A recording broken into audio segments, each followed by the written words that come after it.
Olá, eu sou Celina Aquino e esse é o Degusta, o podcast de gastronomia do estado de Minas. Chega mais, já vai se ajeitando, escolhe seu lugar aqui na mesa, que já estamos prontos para mais uma conversa que inspira, que desperta emoções e, claro, dá muita água na boca. No cardápio de hoje, nós temos nada menos que o restaurante mais falado de Belo Horizonte em 2025.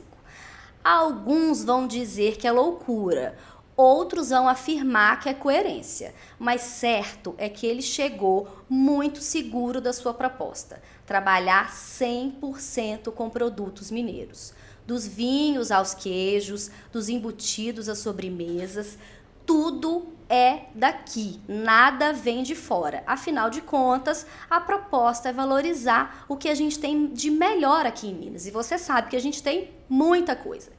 Quem está por trás de todo esse conceito é a Ana Gabi Costa, a chefe do Restaurante 31, que é a nossa convidada de hoje e também agora do Café Broa e do Bar Coreto.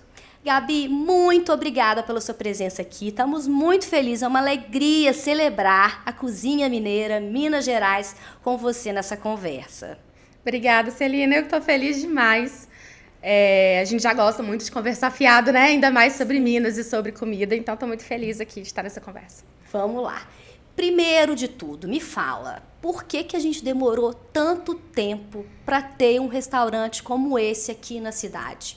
Que afirma essa proposta com tanta veemência mesmo, banca isso do jeito que vocês estão fazendo. Eu acho que a gente tem uma história cultural, né? Que fala muito sobre como a gente se comporta com a nossa própria cultura e quanto a gente consegue valorizar isso. Mas eu gosto de associar isso muito. Eu comecei trabalhando com o Ivo, né, no Vex Sonho. E eu me lembro de ouvir algumas conversas parecidas entre ele e alguns amigos naquela época, muito falando sobre Itália. E eu pesquisar muito sobre isso na época, começar a estudar sobre cultura alimentar e entender que naquele momento a Itália ela comemorava um momento de virada de chave gastronômica, eu tô falando de 15 anos atrás. Um momento de virada de chave, porque culturalmente também, eles tinham algo que era parecido com Minas Gerais, que se come bem em todas as casas. Sim. Isso é bem verdade. A comida da minha mãe é muito boa, a comida da minha avó é muito boa, a comida da minha família é muito boa. Não conseguiam ainda encontrar qual era a chave que faria as pessoas saírem de casa e investir em comer fora uma comida que é sobre a própria cultura, já que a comida de casa já era boa o suficiente, né? E eu acho que a Itália trabalhou isso enquanto mercado por algum tempo, passando por uma trajetória que conversa um pouco com a trajetória que a gente teve em Belo Horizonte também, de ter várias pessoas começando a pontuar o que era de Minas, o que tinha valor de forma discreta, começando aos poucos, quando a gente fala de restaurante modelo fine dining, né? Devagarzinho se aproximando, a proposta por inteira ainda não era aceitável como comercial. E isso foi se aproximando, se estreitando. Eu acho que nos últimos 10 anos isso foi muito bem trabalhado por chefes de cozinha muito competentes, trazendo sempre, se propondo a fazer algum tipo de fusão que pudesse valorizar o ingrediente local. E eu vivi isso tudo, né, enquanto cozinheira. Trabalhei com chefes incríveis, nunca saí de Minas Gerais para trabalhar.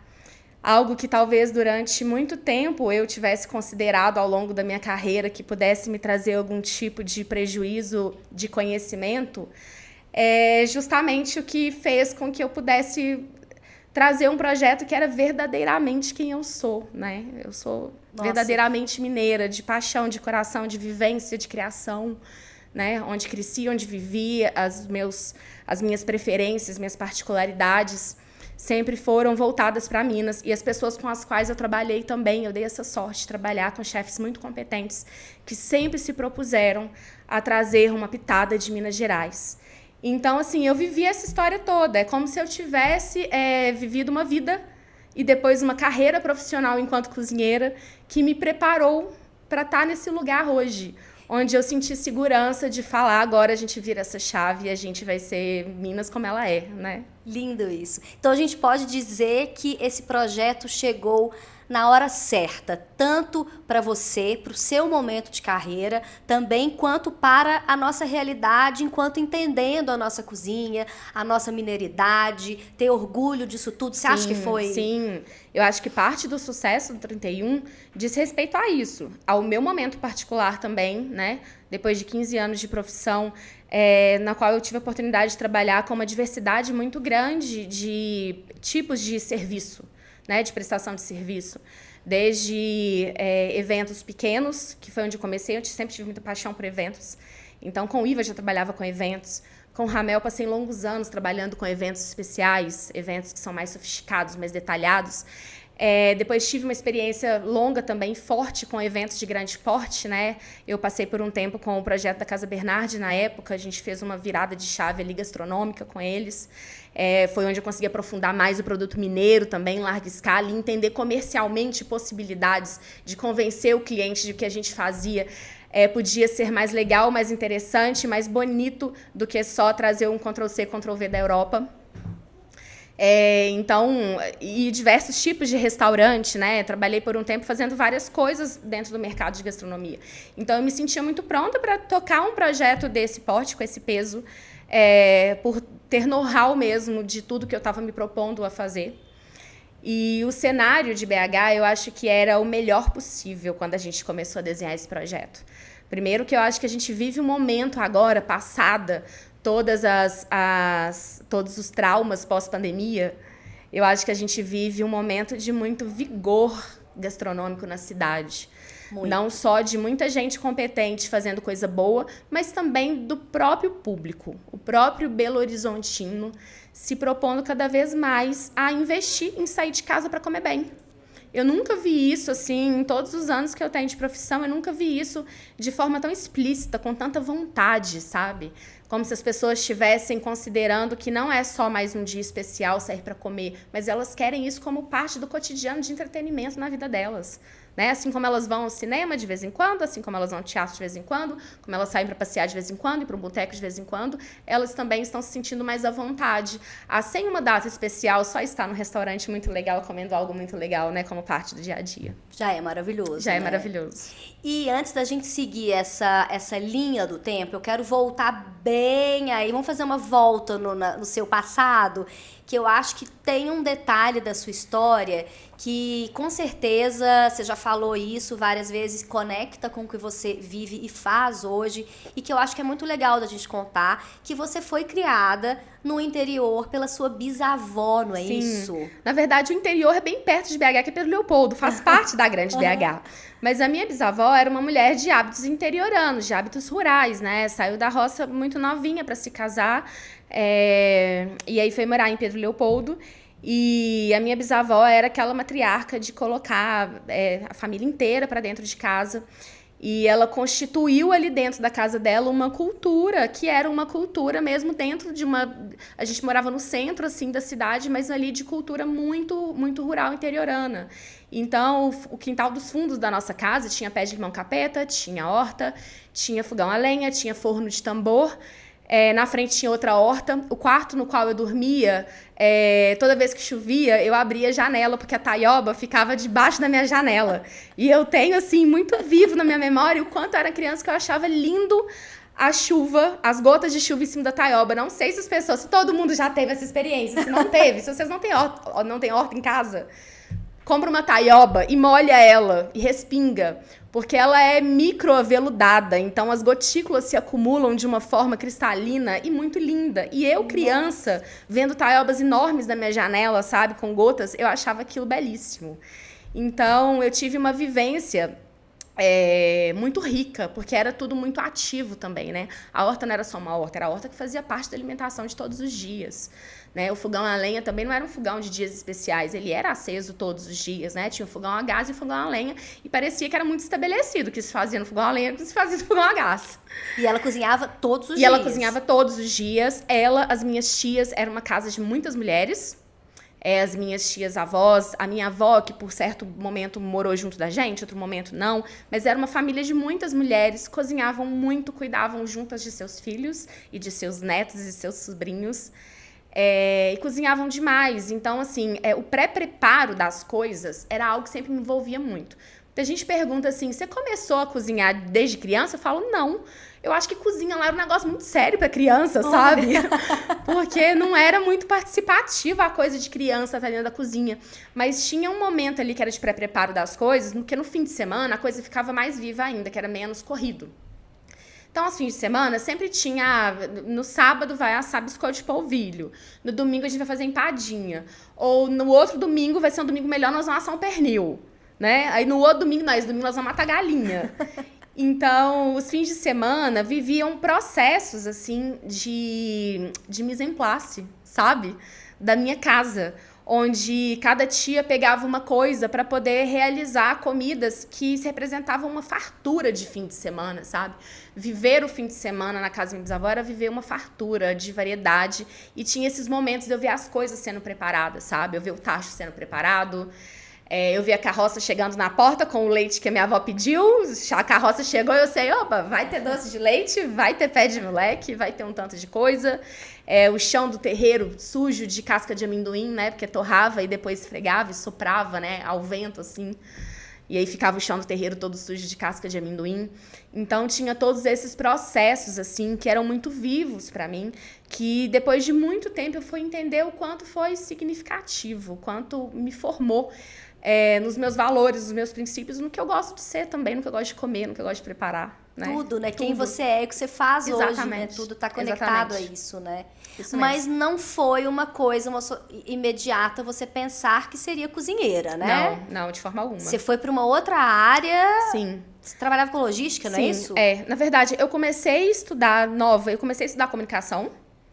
Eu comecei a estudar relações públicas. Olha. E não consegui pagar a faculdade, enfim, era uma vida difícil. E aí eu tive a oportunidade de trabalhar numa indústria na área de logística, que era uma área que eu gostei muito, porque eu gosto muito de planejamento. É uma coisa que contribui muito, assim, com a minha vida profissional também. E fui trabalhar na área de logística, era uma indústria têxtil.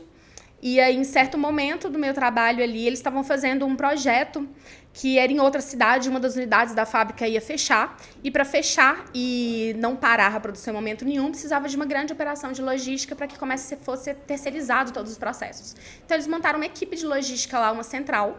Era Paraupeba, pertinho também. E Paraupeba é um lugar que não tem muita coisa para fazer, né? Então eu mudei para lá, fiquei durante 8 meses lá, ficava de segunda a sexta, e eles montaram um casarão de muitos quartos para todos os colaboradores que estavam lá temporariamente morar, de segunda a sexta. Paraupeba é uma cidade que não tinha muito lazer, assim, é uma cidade muito de passagem, né, de indústria. Então a gente começou a fazer muita coisa à noite, assim, juntos. Não tinha restaurante, não tinha muito bar, nada que abria à noite. Então, a gente estava sempre comprando uma cervejinha, fazendo alguma coisa, fazendo tirar gosto. E essas foram as primeiras vezes que eu experimentei a sensação de cozinhar algo e ver alguém comendo e ficando feliz. Nossa, porque comeu algo que eu fiz. Isso foi um despertar para mim, porque eu nunca tinha me dado conta que eu gostava de fazer comida. Nunca tinha passado um tempo me dedicando a fazer. Sempre foi uma comida assim corriqueira, sabe? Morei um tempo em República, em BH, então fazia tudo muito rápido, só para ter marmita, para almoçar. E aí foi a primeira vez que eu cozinhei assim por prazer. E gostei daquilo que estava acontecendo, né? Então eu acho que o que me conectou muito mais com a comida profissionalmente foi ver que eu gostava realmente da prestação de serviço. Servir as pessoas. Porque gostar de cozinhar e gostar de prestar esse serviço são coisas diferentes. Totalmente. Muita gente vai amar cozinhar com seus amigos em casa, e é isso. E o que move um cozinheiro, um chefe de cozinha que enfrenta essa batalha de tocar um restaurante, uma cozinha profissional, eu acho que é justamente essa satisfação final de ver as pessoas felizes, sabe? De ver todo mundo muito feliz e sendo feliz com uma coisa que você fez, que você criou, que você serviu, que você cozinhou, né? Isso é muito gratificante. Talvez porque eu seja muito feliz comendo. Então, me engrandece muito ver as pessoas sendo felizes comendo também. Sim. E em que momento, então, você entendeu e deu esse passo de falar assim, não, eu vou, então, trabalhar numa cozinha profissionalmente? Quando eu voltei desse projeto, eu voltei pesquisando curso de cozinha, essas coisas. Eu não entendia nada desse universo. Eu era muito jacuzzi mesmo, sabe? Total. Eu nunca tinha entrado num restaurante de porte. Eu nem sabia que existia restaurante de alta gastronomia, sabe? Era totalmente jacu, assim. Eu comecei a pensar, existe curso de cozinha na minha cabeça. Curso de cozinha era tipo um cursinho que você fazia, assim, aleatório. Aham. Eu nem me dei conta que existia curso de gastronomia, profissionalizante e tudo mais. E aí comecei a procurar. Primeiro eu prestei uma prova para o curso de cozinheiro do Senac. Eu tomei pau na prova, não passei. Que absurdo! Por falta de aptidão, aparentemente, na época. E aí eu vi que tinha a possibilidade da faculdade, tinha o IGA, que era um curso técnico, né? Eu não tinha como pagar a faculdade e eu não tinha como pagar o IGA também. Eu falei, mas bom, o IGA, de repente eu consigo dar um jeito, sabe? Eu vou começar e depois eu vejo o que eu faço. Então, eu saí da área que eu tava, me desliguei. Tentei me organizar um pouquinho financeiramente para pelo menos começar a fazer matrícula, comprar o material e tudo mais, e depois entender. E aí, logo que eu comecei, que eu vi que isso ia ficar puxado para mim, eu comecei a conversar com os professores, com as pessoas, e todo mundo que aparecia e falou assim, olha, eu preciso trabalhar na área, eu preciso trabalhar na área, eu preciso trabalhar, eu não consigo segurar esse curso, eu preciso começar e tal. E aí, logo no primeiro semestre, foram aparecendo algumas possibilidades. Eu conheci uma pessoa que tinha prestado um serviço para o Ivo. E aí essa pessoa me contou sobre o Ivo, me contou sobre o trabalho dele que eu não conhecia, me contou que era o restaurante mais premiado de Belo Horizonte. Só haviam 2 restaurantes naquela época que se intitulavam como alta gastronomia e que tinham algum tipo de valor, que era o Vexon e o Tastevan. Isso mais ou menos que ano? Nossa, eu não sei fazer conta, Celina, tem esse problema, mas isso há 15 anos atrás. Tá. Estamos falando de 2005, é isso? Estamos em Não, 2025. nós estamos em 25, então 2010. 2010, estamos falando de 2010. Também sou ruim de conta. Exatamente. De perceber, né? Mas 2010. E aí ela me passou o telefone dele, aí eu comecei a ligar pra ele e encher o saco dele e falar, por favor, preciso conversar com você. E aí consegui, ele me deu o chá de cadeira algumas vezes lá no Vexon, mas consegui marcar uma conversa com ele. E aí falei assim, cara, assim, eu sou totalmente crua, eu não vou mentir pra você, eu não sei fazer nada, mas eu preciso trabalhar porque eu não consigo pagar o curso. Me dá uma oportunidade na área da limpeza, no tanque da sua cozinha, qualquer oportunidade, eu juro assim que eu vou aproveitar, porque eu quero aprender aqui. Todo mundo me fala que aqui é o lugar de aprender. E aí ele me deu uma oportunidade lá de auxiliar de cozinha. Eu acho que foi muito assim, eu acho que foi muito teste assim também. Eu não tinha como prometer nada pra ele.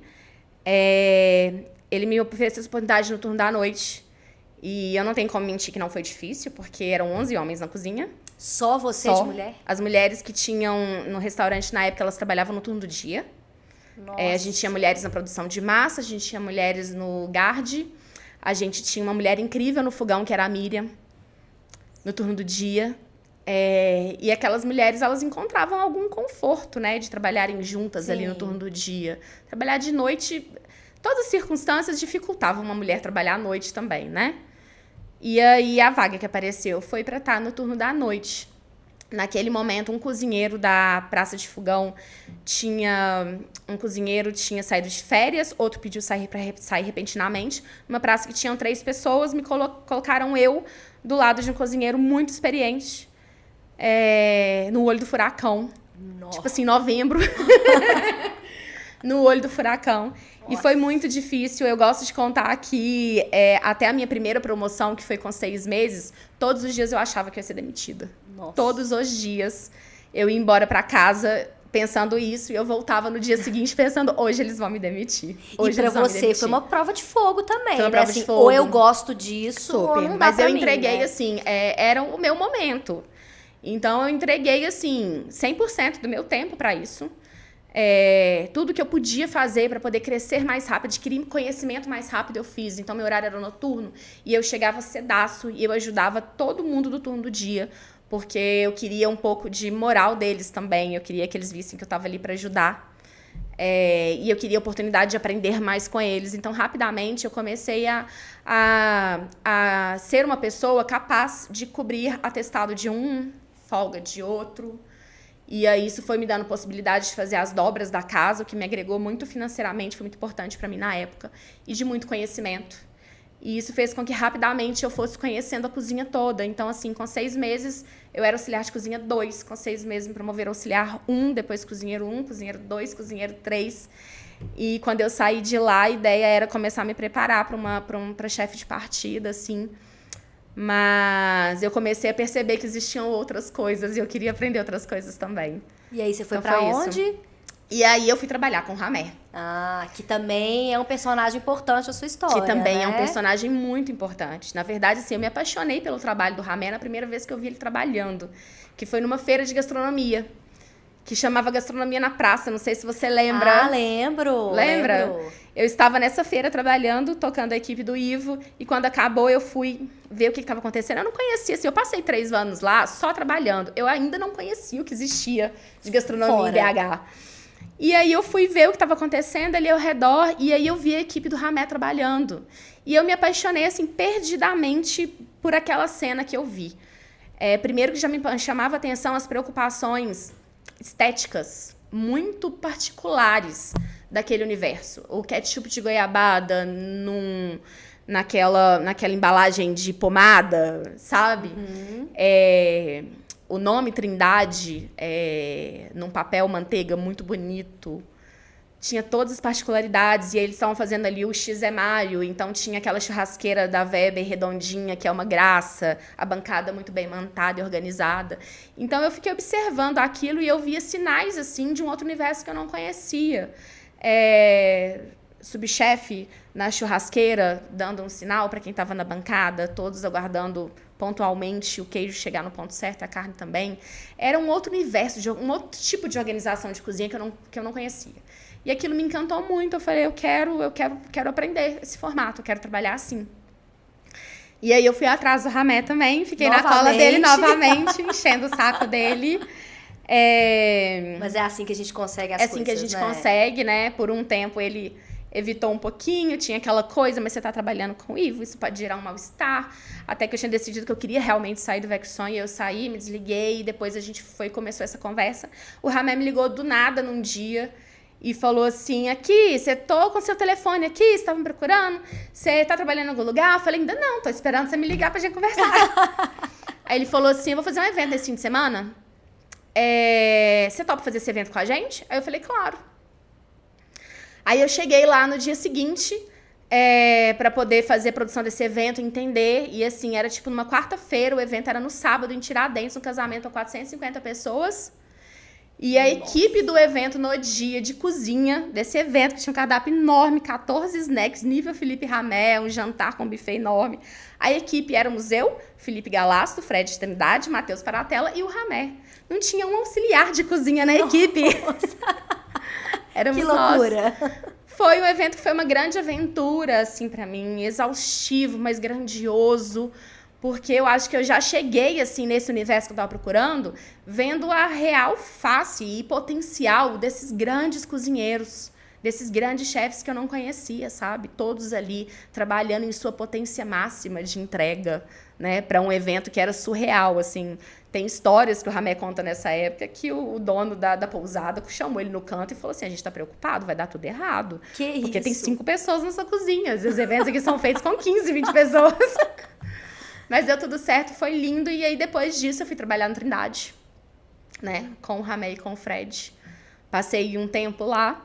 E depois fui pro Alma Chef, que foi uma casa maravilhosa e muito grande para mim, porque eu trabalhei no início da jornada do Alma e retornei para trabalhar no final, né? Ai, que legal. Você encerrou também. Exatamente. A história. Então é como se eu tivesse participado do início e do fim desse ciclo aí. Vi a casa se transformando várias vezes, né? Quando eu voltei para o Alma Chef, eu voltei para chefiar os eventos, né? O Caio tinha entrado para o Alma e existia um potencial enorme de eventos ali que não estava naquele momento com ninguém muito preparado, tomando conta. E o Caio precisava também, assim, do momento dele com a cozinha, com o serviço, sem precisar dividir essa atenção com os eventos, né? E eu sempre fui uma pessoa muito dedicada aos eventos, sempre gostei de eventos, né? Tanto quanto eu gosto de serviço, nunca foi uma coisa assim muito, tem que fazer evento, né? Eu sempre me animei em fazer eventos. Então, a gente fez ali o processo de restaurar o formato de eventos do Alma e ganhei liberdade de a gente começar a colocar também mesas ali, o que seriam mesas de antipasto. A gente começou a fazer um trabalho ali, foi onde eu comecei pela primeira vez a colocar o queijo mineiro na mesa, para falar para as pessoas que aquilo, vamos botar isso no meio da festa que vai ser legal. Já era o início ali. Exatamente, já era o início. E uma curiosidade aqui, a sua bisavó, ela te apoiou desde o início, quando você quis seguir esse caminho? Ela não era mais viva. Eu fui criada com ela na casa dela até os 11 anos, quando ela faleceu. Depois disso, assim, a minha vida foi um tempo com minha avó, um tempo com minha mãe. Fui criada até a vida adulta em Pedro Leopoldo. E eu vim firmar em BH mesmo quando eu vim cozinhar. Nesse momento. Mas sua família, assim, de modo geral, falou assim, não, Sim, vai lá, sim. se é isso que você Até quer. porque, assim, eu fui uma criança muito adulta, sabe? Então, assim, eu tinha responsabilidades financeiras muito grandes com 15, 16 anos em casa. Entendi. Então, assim, nunca houve nenhum tipo de questionamento, de questão, porque eu sempre fui eu sempre fui uma filha, assim, uma neta muito responsável, sabe? Então, eu acho que em momento nenhum passou pela cabeça de alguém que eu pudesse estar fazendo alguma bobagem, sabe? Pelo contrário, eu acho que o olhar de todo mundo é de ela decidiu fazer algo muito legal, sabe? Ai, que legal. E sempre foi melhor do que antes, né? A gente vem de uma família muito simples, assim. Tá. Com muita dificuldade financeira. Então, tudo que eu me dispus a fazer sempre colocava a gente em situação de um degrau a mais, de um confortinho a mais. Então, nunca teve nenhum tipo de olhar preocupado com relação ao meu trabalho. A gente já vai entrar no 31, antes eu só quero aproveitar e mostrar para vocês aqui o nosso conteúdo que a gente publica no jornal impresso. Essas edições que estão aqui são uma amostra de uma série que a gente fez que foi bem legal, que a gente reconta 100 anos da gastronomia de BH através das histórias de lugares que são bem icônicos. Aqui está uma amostra para vocês verem aqui, que começamos com o maravilhoso Bar do Orlando, que completou 106 anos. Gente, é impressionante, né? É muita história. E aí temos aqui os outros também, temos Café Bahia, temos Mercearia Pérola do Atlântico. Se você tiver interesse depois de acompanhar, entra lá no nosso site, em.com.br/degusta, lá você consegue ver todo esse material. Ana Gabi, agora me conta o seguinte, quando você, nesse processo todo, você queria, sonhava, era um desejo, abrir um restaurante próprio antes de chegar ao projeto do 31, você chegou a pensar nisso? Não, nunca foi. Na verdade, eu nunca fui uma pessoa que desejou, assim, apesar de eu ter uma veia de liderança, sempre tive, eu nunca tive uma vontade de ser empreendedora, sabe? Essa veia de empreendedorismo eu não tenho. Eu sempre me senti confortável em trabalhar com alguém. Tanto que no 31 eu sou uma parceira, eu não faço parte do grupo de sociedade. Eu represento a empresa como um todo, mas eu sou uma parceira do grupo. Eu nunca tive essa vontade por algum motivo. Talvez porque ao longo de toda a minha trajetória tudo foi muito oportuno, sabe? Eu senti que em todos os lugares que eu estava crescendo muito, aprendendo muito, agregando muito. Isso me dava satisfação. Uma satisfação que eu acho que não me fazia pensar além, porque eu já me sentia crescendo sempre, né? E foi um crescimento muito longo, mas eu acho que foi um crescimento muito adequado e muito coerente, né? O meu nome só veio de fato à tona, né, num projeto com grandiosidade 15 anos depois de eu ter começado a cozinhar. E eu acho que foi muito assertivo, sabe? Não ter atropelado etapas e não ter vivido ansiedade de querer atropelar coisas que realmente me engrandeceram, né? Fizeram de mim uma profissional. E como que esse projeto do 31 te achou? Como é que foi? Em que momento que você tava? Então, deixa eu contar a história pra você. Foi o seguinte, eu tava fazendo um projeto com o pessoal da Casa Bernardi, que hoje não existe mais, né? O imóvel foi desfeito. Mas era um buffet e eram parceiros dele o Caleb. Não sei se você conhece o Caleb. Não. É uma agência de brand. Hoje eles são Alma Brand. Acho que eles têm a central Caleb, em São Paulo. Ele trabalhou como influenciador um tempo, Isso, né? Caleb Fazendo era conteúdo. parceiro da Casa Bernardi. E ele indicou a gente para fazer um evento para um cliente dele que queria um evento muito especial. Ele estava trazendo muita gente de São Paulo. Era uma indústria muito grande e queria impressionar com as coisas melhores que Minas tinha. Porque era um evento que queria causar impacto para conquistar o mercado de Minas. E aí, nesse evento, assim, a gente estava num momento ali que eu estava justamente recebendo esses clientes especiais para a gente fazer eventos diferentes do que o mercado oferecia. E aí, a gente bolou um evento muito legal. Foi um dos eventos mais legais que eu já fiz na vida, porque a gente recebeu as pessoas à tarde com um café mineiro. Eram 100 pessoas. À tarde com um café mineiro. oferecendo colherada de doce de leite pro café delas, com coisas muito particulares, assim, tentando deixar as pessoas no universo de mineiridade mesmo. E aí, depois a gente foi para um jantar mais tarde, no qual eu fiz um jantar harmonizado de queijos e vinhos mineiros e produtos mineiros. Um jantar harmonizado, microfonada, contando para as pessoas sobre cada produto, isso para 100 pessoas. Então foi um eventaço, assim, pra minha vida, porque eu me senti muito realizada e as pessoas estavam com os olhos brilhando, tipo assim, nossa, Minas tem coisa legal demais, Minas tem produto legal demais e tal. Foi um evento incrível. E aí, roda pra 4 anos depois, o Caleb foi procurado pelo sócio majoritário do grupo, que tinha uma ideia, ele tinha um prédio que estava sendo reformado, onde seria um hotel. E eles estavam já cogitando ter os serviços de alimentos e bebidas separados, porque eles queriam que fosse mais relevante do que normalmente é dentro de um hotel. Queriam que fosse relevante para a cidade, relevante para o país, para a cultura mineira. Não sabiam como fazer isso, mas já queriam Minas Gerais na jogada. Depois desse evento, né, quando o Caleb se reuniu com esse sócio, que já estavam começando a conversar sobre como seria o trabalho de brand e desenvolvimento da marca, ele falou, eu acho que eu conheço a pessoa. Eles não sabiam exatamente, assim, como eles queriam um restaurante, mas sabiam que eles queriam falar de Minas Gerais, queriam relevância, e queriam um foco em produto local. Mas não sabiam muito bem qual era o caminho para fazer isso. E aí, quando eu cheguei, foi para começar a planejar e desenhar esse conceito. E você já estava segura que era esse o caminho que você queria fazer? Já estava totalmente segura, totalmente confiante. Ter apoio de pessoas envolvidas que acreditam nas mesmas ideias faz a gente se sentir invencível. Muito. A verdade é essa. Porque eu não precisei em momento nenhum convencer a todas aquelas pessoas envolvidas de que era uma boa ideia.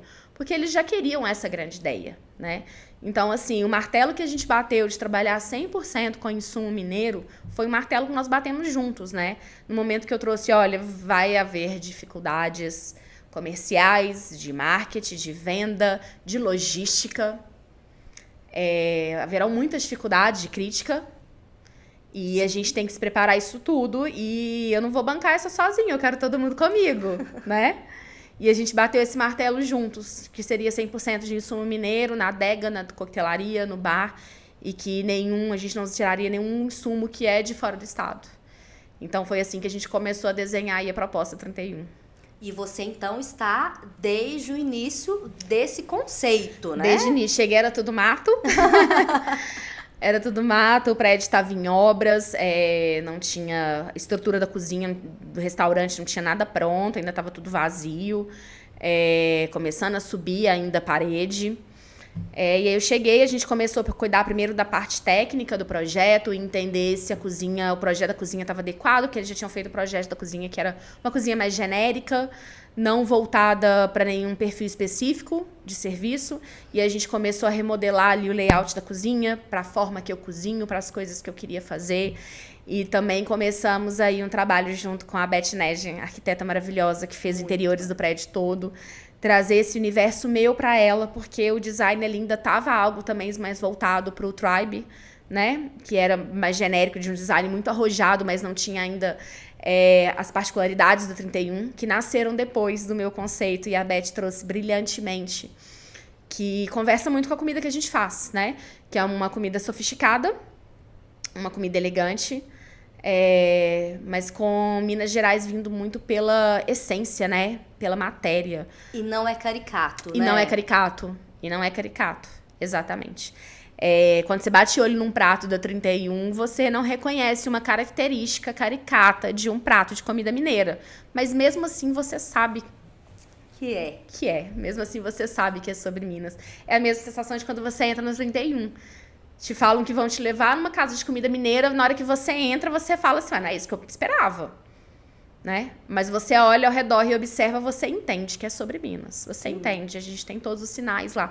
Muito pela matéria-prima, acima de tudo, né? Que conversa com a nossa cozinha, a gente fala de produto também. Né? Então, ali, quando você entra no 31, você vê minério de ferro de forma muito presente. As pedras, as madeiras de Minas. E depois a Beth veio trazendo essa decoração com algumas coisas muito especiais, a cerâmica saramenha, que são belíssimas, que deixa todo mundo encantado ali. A gente adora contar que é uma raridade de Minas. E outras partes da decoração também que deixa todo mundo muito encantado. E falando dessa parte dos produtos, como é que foi esse trabalho de selecionar quem entraria no cardápio? E aproveitando até para falar que vocês lançaram mini docs bem legais, né? Sim. Que vocês contam aí a história de algumas parceiros que estão com vocês. Então eu tô entendendo que vocês têm essa preocupação também de estar muito próximos dessas pessoas que são os parceiros do restaurante, Conta desse trabalho até a chegada, como é que foi do início até a chegada do mini doc, né? Quando o meu cardápio finalmente ficou pronto, era hora de começar a montar ali aquela estrutura de compras e de logística, porque seria necessário que a logística fosse diferenciada, né? Que o setor de compras fosse diferente, porque a gente sabia que a gente ia ter que lidar com produtos que não são tão simples de comprar, de manter, de armazenar. E aí a gente começou esse trabalho de começar a listar os fornecedores que a gente já conhecia. E dos que a gente não conhecia, a gente começou a perguntar para os que a gente conhecia, e indicação, e ir para o Mercado Central, e fulano indica fulano, que chega até fulano, e amigos queridos cozinheiros também de Minas Gerais. Eu tenho 2 amigos que eu acho que eles são o supra-sumo de Minas Gerais. Um é o Igor Fernandes, que é meu padeiro favorito.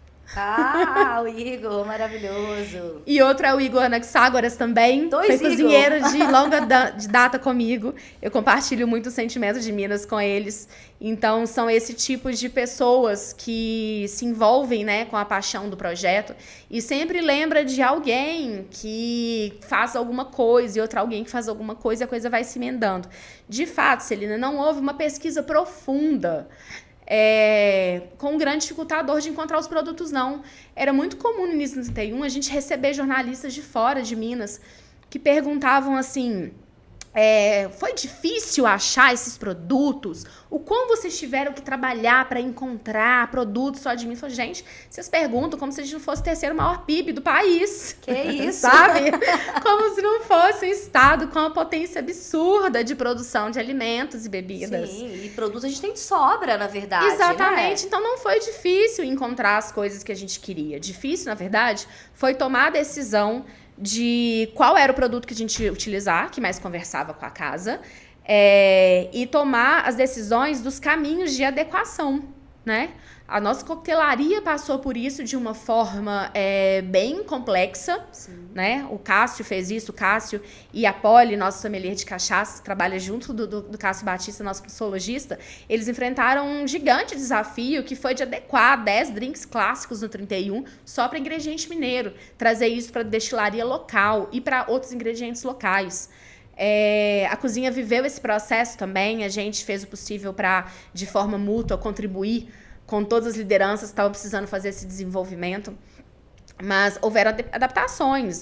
Houve um momento que, assim, eu sou uma cozinheira que uso muito mostarda. Eu cresci na cozinha clássica usando mostarda Dijon. Na hora que você fala assim, vou cozinhar sem mostarda Dijon, não tem problema, nós vamos fazer nossa mostarda. E vocês fazem? Então, a gente faz, né? Então, o trabalho foi de chegar numa receita incrível de uma mostarda, que é a nossa base de muitos preparos que a gente faz também. Então, essas adaptações, né, a gente se propôs fazer o que não tinha. A produção de tomate, por exemplo, em Minas, a gente não tem nenhum produtor de tomate pelate, como a gente tem os importados, né, que entregam aquele nível de dulçor, que entregam aquela qualidade do pelate italiano. Então, a gente produz a nossa base de tomate. A gente compra caixas e caixas e caixas e caixas e caixas de tomate fresco. E a gente produz como se fosse o nosso extrato de tomate. É uma pasta base de tomate que a gente faz. E a gente usa essa pasta base para diversos outros preparos. Então, isso foi tornando uma cozinha que já era complexa, cada vez mais complexa, né? Uma produção imensa, uma variedade imensa de produção, mas muito cuidadosa para entregar a Minas Gerais. Então, é isso sobre produto. Então, foram essas particularidades. Foi o cuidado, na verdade, de ir selecionando e descobrindo as pessoas. E a partir do momento que a gente entendia aquele produto que a gente queria, fizemos o possível para nós nos aproximarmos do produtor. E uma coisa importante de dizer é que a gente não trabalha só com pequeno produtor, né? A gente não trabalha só com isso. A minha proposta ali é a gente trabalhar com os pequenos, com os médios e com os grandes produtores de Minas Gerais também. Legal. Nós somos uma casa que tem 102 lugares, abre no café da manhã, almoço e jantar todos os dias. A gente só não abre domingo à noite. Então, assim, para ser um trabalho lindo, que entrega a qualidade que a gente entrega, eu apostei muito numa ideia de que é fazer esse comércio conversar. Tá. Que é de fazer esse sistema conversar. Trazer os pequenos produtores e bancar eles lá dentro. Há várias dificuldades em manter. Eu precisava também que os grandes jogassem junto. E falar assim, olha, a gente está falando de Minas, a gente quer fazer crescer a economia mineira, a gente investe exclusivamente no próprio estado. Então eu preciso de todo mundo junto aqui, me dando a mão, apostando nesse projeto, para a gente fazer com que esse sistema se torne um ciclo sustentável e que a gente consiga fazer valer. Então, o 31 é sobre isso. A gente conseguiu montar ali uma cadeia de produtores, né? Onde a gente tem empresas grandes e fortes, onde a gente tem empresas médias e a gente tem fornecedores pequenos também, que a gente trata com muito carinho também, né? E aí, quando a gente começou a montar essa cadeia toda e o 31 aconteceu, a gente houve em algum momento uma certa ansiedade de falar desses produtores. Mas eu quis segurar muito, sabe? Porque a proposta do 31 era, acima de tudo, ser um bom restaurante. E eu queria que as pessoas entrassem no 31 porque era um bom restaurante, independente da proposta mineira. Primeiro era isso, para as pessoas, para que elas pudessem ir confiante, sabe? Então, a gente conversou logo no início, assim, tivemos essa conversa com o marketing que a gente estava construindo, que a gente não vai falar do que a gente vai fazer, a gente vai falar do que a gente fez. Então, a hora de falar dos produtores é a hora que já tiver acontecido. Não é a hora que a gente inaugura, não é a hora que a gente está começando, né? E aí, quando a gente tinha passado, assim, 6 meses de 31, e a gente estava com aquela casa fervilhando, começou a ficar muito frequente as conversas ao meu redor sobre produtor. A gente tinha essas conversas na mesa, mas não de forma tão presente. E aí a gente achou que era hora de começar a evidenciar isso. E aí, após os 6 meses de 31, a gente começou a fazer esse trabalho. De começar a pensar quais eram os produtores que a gente queria, ao longo do tempo, evidenciar histórias interessantes de contar e que representavam parte do que a gente faz. Então, a gente começou a gravar um mini documentário, uma minissérie. A gente gravou algumas e assim que terminar o último, a gente vai gravar novamente. É um projeto de longo prazo. A gente tem um canal no YouTube. A gente posta no Instagram, mas tem um canal no YouTube também, do 31. E a ideia é que a longo prazo o 31 esteja sempre apresentando as histórias desses produtores incríveis e o quanto é importante a história deles e o produto deles para o que a gente faz, para a história que a gente conta, não só no prato, mas nesse cenário que a gente veio disposto a reafirmar, né? É isso. E quem é de BH, se ainda não foi, que tem que ir, tá, gente? Com certeza, em algum momento nesse ano, ouviu falar do 31. Porque foi muito impressionante como que a coisa se espalhou, assim, numa velocidade absurda. Aliás, antes de abrir, já existia um burburinho, né? Aquele prédio vai abrir um restaurante. Sim. Já tinha essa conversa.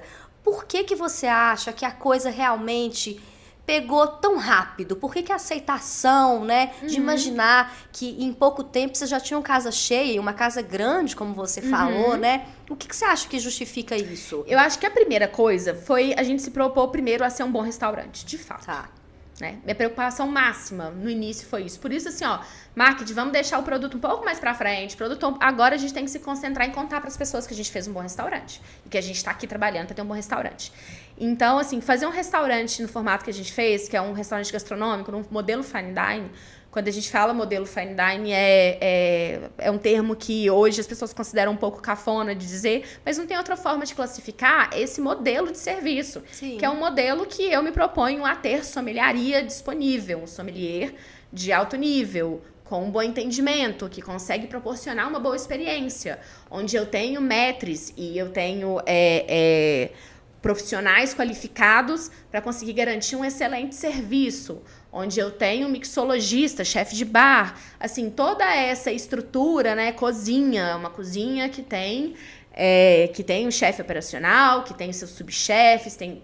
E essa estrutura toda, essa pompa toda, no final das contas, é para conseguir entregar um serviço de altíssimo nível. Sim. Onde você entra no restaurante e você percebe uma baita hospitalidade acontecendo. Então, a gente trabalhou muito para construir essa hospitalidade.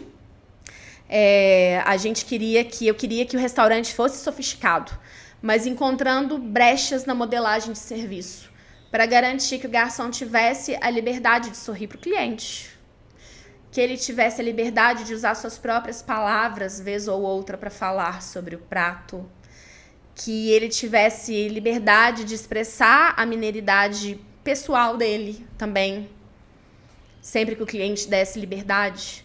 A gente tentou construir essa sensibilidade para ser a nossa forma de servir, a nossa forma hospitaleira. Porque a primeira coisa que a pessoa encontra lá é a nossa hospitalidade. Minas é sobre hospitalidade, é o nosso jeito.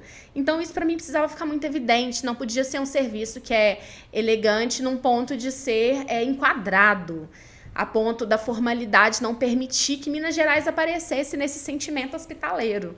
Então, a gente modelou muito isso, que resultou num atendimento de muita qualidade. A gente bateu muito nisso, né? A gente preparou muito bem a nossa equipe de cozinha também para ter uma entrega bem padronizada. Uma entrega que tivesse o mínimo possível de falhas e de erros, né? O bar, a mesma coisa. A carta de vinhos é uma carta que foi feita com muito cuidado. Inclusive, acho que é um ponto importante da gente falar, Sim. porque assim, se a gente pensa, Minas, queijo, é fácil da gente entender que a gente tem uma diversidade que é Minas. Agora, quando a gente entra no tópico vinho, isso ainda como é muito recente, né? Eu acho que muita gente ainda não entende, não sabe o que a gente tem, assim. E vocês bancarem isso na adega é muito impressionante, assim, que a gente não vai vender nenhuma outra nacionalidade, né? Inclusive, vocês ganharam um prêmio com essa carta, assim. Então, foi difícil bancar isso, assim, e dizer... Não teremos aqui um vinho italiano, nem francês, nem de outro lugar. Foi difícil. Não vou mentir. Foi difícil, né? A tatuagem doeu? Doeu. Vou falar mentira, não. Foi difícil. Mas a gente se preparou muito para isso. E a gente sabia o que a gente ia enfrentar.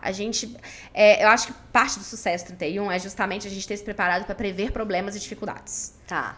Em todos os sentidos, de todos os lugares. E já ter previsto como é que a gente ia se comportar diante dessas dificuldades, como é que a gente ia vencer essas dificuldades.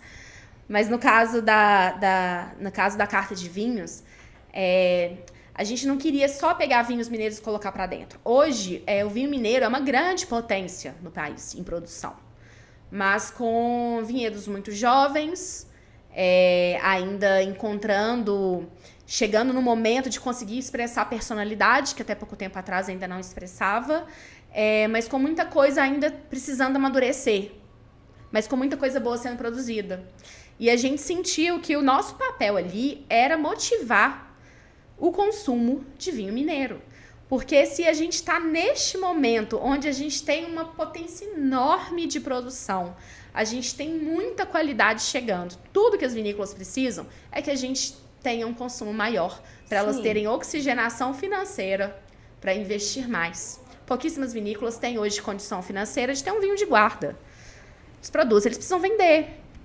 Produzir vinho é muito difícil, né? Como diz o meu amigo Luiz Porto, difícil são só os primeiros anos, primeiros 200 anos, depois fica fácil. Então, assim, a gente sentiu que o nosso papel ali era motivar. Então, desde o primeiro dia, a nossa torcida é que não só o nosso salão esteja cheio de pessoas consumindo vinho mineiro, que é o que aconteceu. A nossa torcida é que daqui a pouco outros restaurantes também estejam assim. Não precisa ser 100% mineiro, mas a gente já sente que o cenário assim ao nosso redor consegue hoje se sentir mais confortável e consegue encarar a situação como menos desafiadora, poder colocar vinhos mineiros no cardápio, porque o público está se sentindo mais interessado e mais confortável em experimentar. Então, o que a gente fez ali com essa carta é garantir que não fosse só vinhos mineiros, mas que fossem os melhores vinhos mineiros que a gente encontrou. Então, foi um trabalho profundo assim, de pesquisa e de experimentação, não só de aprovação técnica do vinho, mas também de arredondar essa carta no formato que a gente acreditava que ela tivesse pronta para convencer o cliente de que valia a pena. Então, foram muitas particularidades para essa carta acontecer. O preparo dos sommeliers, o preparo dos atendentes, dos garçons, em ensaiar muito o discurso, né? E tornar esse discurso verdadeiro para eles, né? Sim. Ter o prazer de chegar à mesa e abrir a boca para poder falar com muito orgulho sobre o vinho mineiro. A Sinira Varela, né, nossa sommelier oficial, ela é uma pessoa que desde o início apostou de forma muito grande no projeto. Ela já tinha uma vivência com vinhos mineiros, né? Ela vem do Rexby Bench, de muitos anos. Então, ela abraçou de uma forma e ela tem um nível técnico muito alto de entrega. Então, ela conseguiu fazer com que isso funcionasse de fato nesse momento final, que é a mesa, né? Com muita elegância, com muita técnica, com muita segurança. Ela nunca teve nenhum receio de vender essa proposta e de convencer as pessoas que valia a pena experimentar. Então, hoje, na carta, a gente tem 13 vinícolas. Vale lembrar que em Minas Gerais a gente tem, em média, 100 produtores que produzem vinho, em média 50 registrados como comércio, né? Realmente produzem até o ponto final de venda. Tá. E hoje a gente está com 13 vinícolas. Em algum momento a gente vai crescer mais um pouquinho, mas é um trabalho que a gente tenta fazer de uma forma muito assertiva para não ter brechas. E a gente está sentindo, assim, que esse é um momento que daqui a pouco vinícolas vão começar a aparecer com vinhos cada vez mais especiais, que vão ganhar o mercado nacional e internacional. Já temos muitos vinhos premiados. E a gente está tentando garantir que no 31 onde as pessoas vão provar esses vinhos. E qual que é o prato que você considera mais icônico? Eu sei que é difícil falar a mãe nunca quer falar mais de um filho só, mas qual que você diria, assim, que é o que talvez melhor represente a proposta de vocês? Difícil mesmo. E Minas Gerais são muitas também, né, Celina? Sim, verdade. São muitas, verdade. né? Eu falo que Minas Gerais a gente pratica no 31, é a minha Minas Gerais. É a minha, sim. é a que eu reconheço, que eu cresci, é a que eu mais gosto. Frango com quiabo, eu acho que é o meu preferido. Primeiro por preferência particular, por toda a representação que ele traz, por ser uma forma muito viva da minha autoralidade em cima, a minha receita, meu jeito de fazer frango com quiabo em cima de um prato que é tão tradicional, tão clássico, representa tanto. E eu considero que ele foi o maior desafio na construção do meu cardápio. Eu tenho uma história para contar, que eu comecei a contá-la recentemente. Eu contei ela, na verdade, pela primeira vez no primeiro treinamento da minha equipe de sala.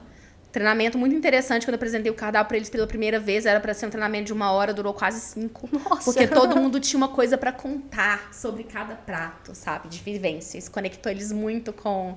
Que legal. Com a proposta da casa. E aí eu tenho uma história que é o seguinte. Quando eu tinha 14 anos, eu visitei Tiradentes pela primeira vez. E eu fui lá com a minha avó.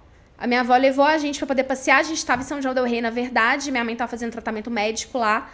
E aí ela falou assim, vamos em Tiradentes. Todo mundo fala que lá é muito caro, mas como a gente tá em São João del Rei, dá pra poder pegar o ônibus e ir lá. Não precisa nem da gente comer lá, entendeu? A gente volta, beleza. A gente foi lá passear. E aí, quando eu cheguei lá, e assim, 14 anos que eu tinha, isso é muito, muito, muito tempo atrás. Quando a gente desceu do ônibus, atravessando a rodoviária, tinha como se fosse uma casa de cultura, onde mais se trabalhava ali em formação de turismo. E tinha um totem digital na porta. Eu tinha 14 anos, eu achei aquilo incrível. Um totem digital, era uma novidade. Que aí você chegava e você apertava o que tinha na cidade. E na parte de gastronomia, dava pra ver, assim, da parte dos restaurantes, dá pra ver, tipo, cardápio dos restaurantes. Nossa, era super tecnológico. Super. E aí eu cheguei lá, eu lembro que eu fui direto em comida, assim, curiosa, e apertei. E aí apareceu um cardápio, o primeiro item estava escrito frango com quiabo, R$18. R$18 naquela época é como a gente falar R$100 hoje. Ou seja, muito dinheiro. Aquilo assustou tanto a minha avó. Tanto a minha avó. 2 coisas aconteceram. Primeiro que ela falou, vambora logo, se a gente ficar com fome aqui, ferrou. Segundo, que impressionou tanto, como pode um frango com quiabo custar R$18? Ela falou isso durante anos.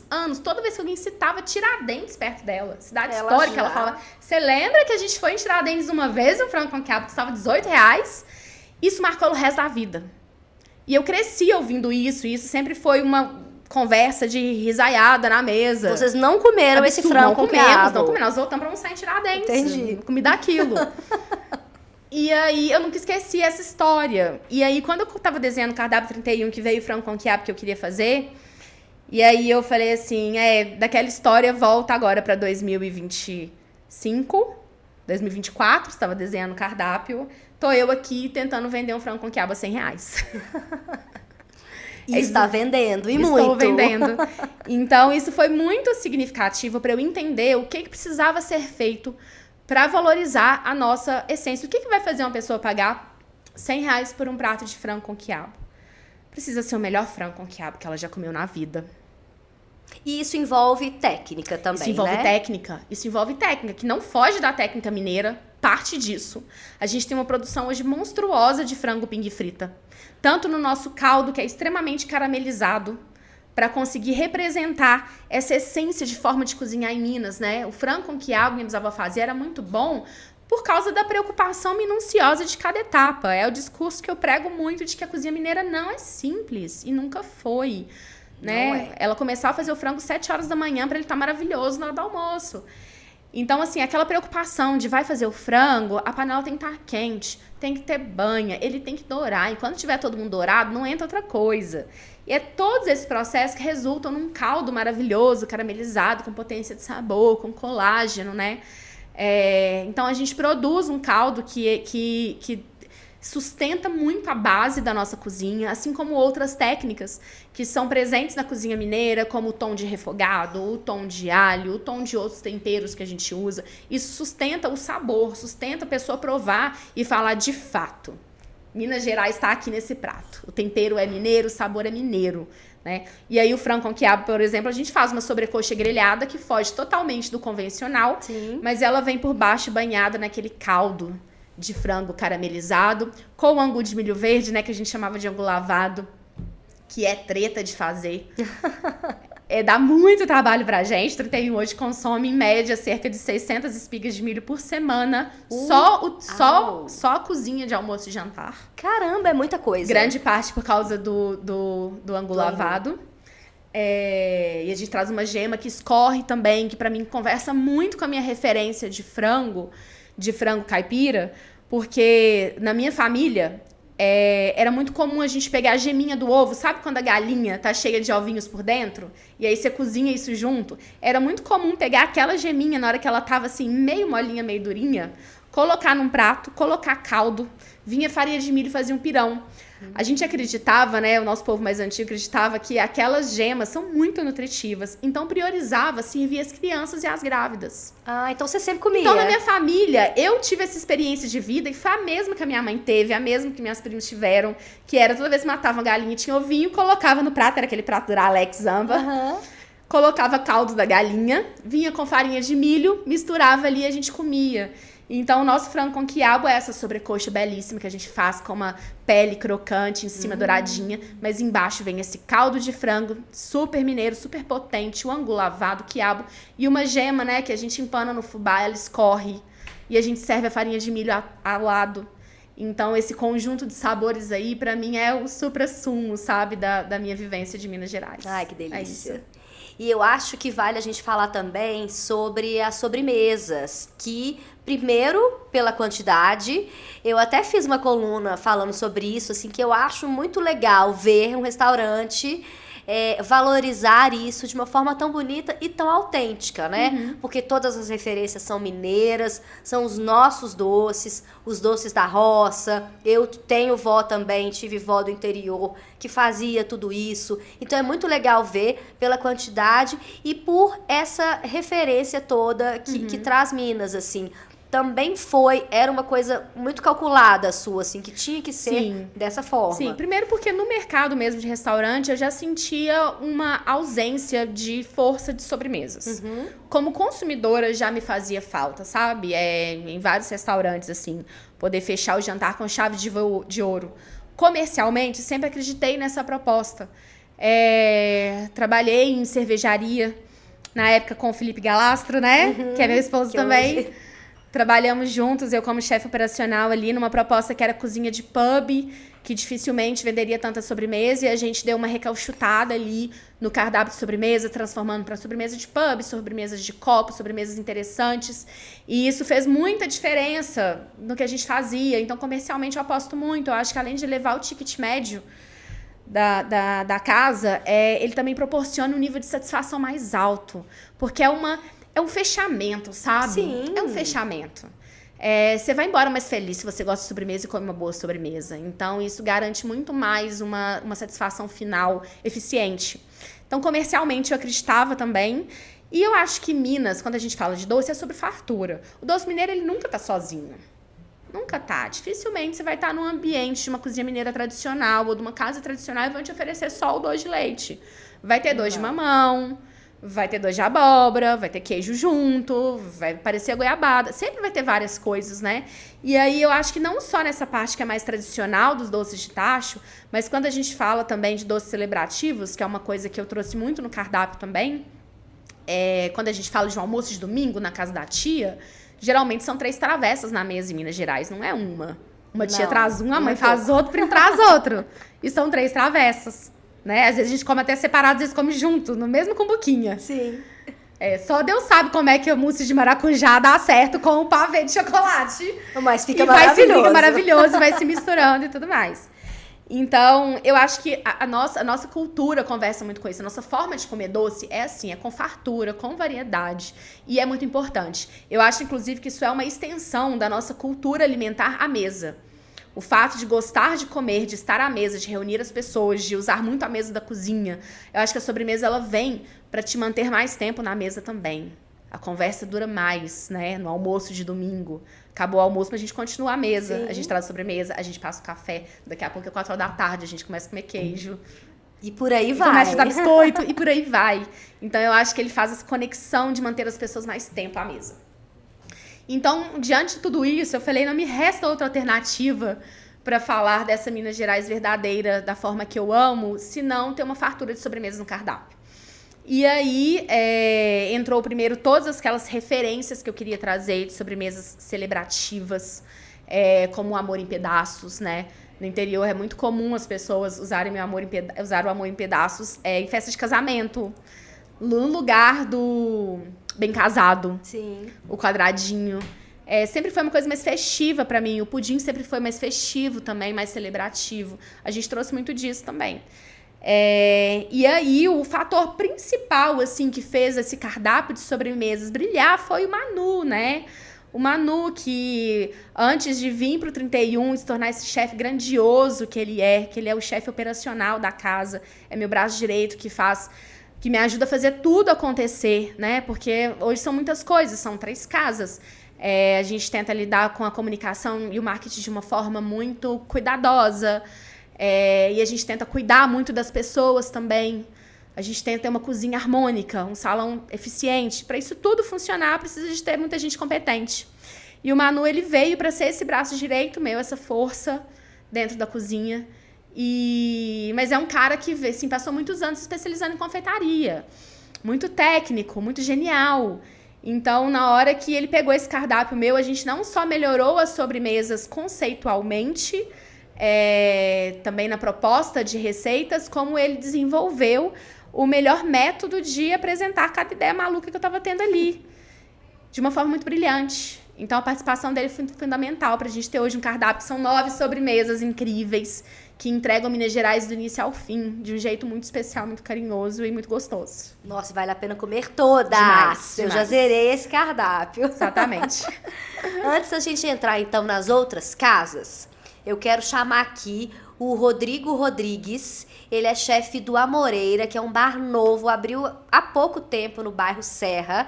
E o Rodrigo vai contar pra gente quais são os lugares onde ele gosta de ir para comer e beber aqui em BH. Rodrigo, conta suas dicas. Olá, meu nome é Rodrigo Rodrigues, eu sou chefe aqui do Amoreira 71, um bar recém-inaugurado aqui no bairro da Serra.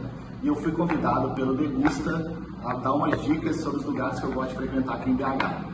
Eu acho que, primeiramente, eu queria começar com o café da manhã. O café que eu indico é o Copa Cozinha. Ele tem uma casinha lá no bairro Floresta, super aconchegante, tem um quintal gostoso. E ali eles têm umas combinações de um combo que você pode escolher uma bebida, alguns quitutes. Eu indico o pão sovado com queijo, que é muito bom. Depois eu queria dar uma dica de um bar que eu tenho memória afetiva grande, assim, que eu ia com minha família, que é o Bar do Careca, que fica no bairro Cachoeirinha. É um bairro super tradicional. Eles têm uns petiscos mais de boteco, como língua, tropeiro. Então vale essa dica, que é muito boa. A outra dica é o Macau. Macau é um restaurante chinês, né, também bem tradicional. Eles têm um rolinho primavera, que é diferente de todos os que a gente está acostumado a ver por aí. Então é uma pedida boa também. E o último, não menos importante, é o Bar do Caixote, que fica ali no São Geraldo. É um bar que fica aberto de madrugada, é um bar para você ir comer depois de um dia de trabalho, depois de uma bebedeira. Eles têm um combinado lá que chama Bem Bolado, se você quiser petiscar, que é super legal. Eu indico o tropeirinho com espaguete. Então é isso, então fica essa dica dos bares que eu gosto de frequentar, e não deixe de vir aqui nos conhecer, a Amoreira 71 no bairro da Serra. Um abraço a todos e até mais. Ótimo, Rodrigo, obrigada pelas suas dicas. E Ana Gabi, você não vai escapar dessa. Conta pra gente. Não sei se atualmente, aí desse último ano... Você consegue ir nos lugares, né? Normalmente não. Mas dá uma dica boa aí pra gente. Ai, deixa eu tentar falar, assim, dos lugares que eu gosto de ir, mesmo não conseguindo ir mais, talvez. Vamos lá. No Mercado Central, um lugar que eu sempre almocei é no Jorge Americano. Ótimo. Acho uma comida muito caseirinha da minha avó, assim, sabe? Muito trivial do dia a dia, bem feitinho, gostosinho. Eu acho até que a mudança de cardápio que ele faz lá, né, que é de um prato por dia, é muito parecido com uma rotina de casa, sabe? Uhum. Acho muito gostoso. Deixa eu pensar aqui. Perto de mim ali, sempre que dava tempo, na Albertina Pães, porque pãezinhos gostosos todos os dias. A gente dava uma fugida lá de vez em quando, cafezinho e pão gostoso. Deixa eu ver onde mais. Paralel, eu amo. Tive uma vez no Paralel. Não deu pra voltar por falta de tempo, mas me apaixonei. Fiz muita questão de parabenizar o Guia Gabi, porque eu acho uma proposta muito redonda. Eu acho que ter um bom restaurante é sobre ter uma proposta redonda e assertiva. Acho que tudo é muito coerente no cardápio deles, a comida estava muito boa. Então, gostei muito, fiquei muito feliz, na verdade. Fiquei feliz não só de comer, mas de conhecer um restaurante assim em BH, né? Legal. Eu também sou uma pessoa que me sinto orgulhosa de ver coisas boas e legais nascendo na cidade. Tive recentemente na Casa Ryuga também e achei tudo maravilhoso. Os meninos estão muito de parabéns. Imagino que todo mundo deve falar muito deles, porque são casas excelentes. São casas excelentes. E tem mais alguém, quer ver? Que me fugiu a memória agora. Vou falar de uma coisa aqui vou falar de duas. Uma é que nunca fui na Porca Voadora, mas comi a comida da Bruna numa feira. E até hoje eu sofro de não ter ido lá. Porque tava tudo maravilhoso. Tudo então que eu comi tava maravilhoso. E outra é um restaurante no qual eu não frequento, mas eu peço delivery direto. Qual? Que é Judite Comida de Vó. Peço direto delivery. Quem tiver a oportunidade de lá, vá. Mas chega cedo, lá bomba, explode de gente. O delivery tem dia que 11h30 fecha, porque esgota tudo. Caramba. Não sei se você já ouviu falar, mas é um PF muito justo, muito honesto, que me faz lembrar uma comida muito caseirinha. Tem uma batata frita incrível. Então, já tem essa pegada, assim, de qualquer escolha que você fizer de PF, de proteína, vai vir uma batata frita junto, sabe? Acho que é uma coisa tão, tipo... Vó querendo te agradar, comida tá toda pronta, mas vou fritar uma batata pra você também. Delícia. Tem uma comida muito justa, um arroz gostoso, um feijão gostoso, as proteínas gostosas. Peço com muita frequência na minha casa. Com muita frequência. Ótima dica, hein? Isso, da Aline Soares. Judite Comida de Vó. Tá no iFood.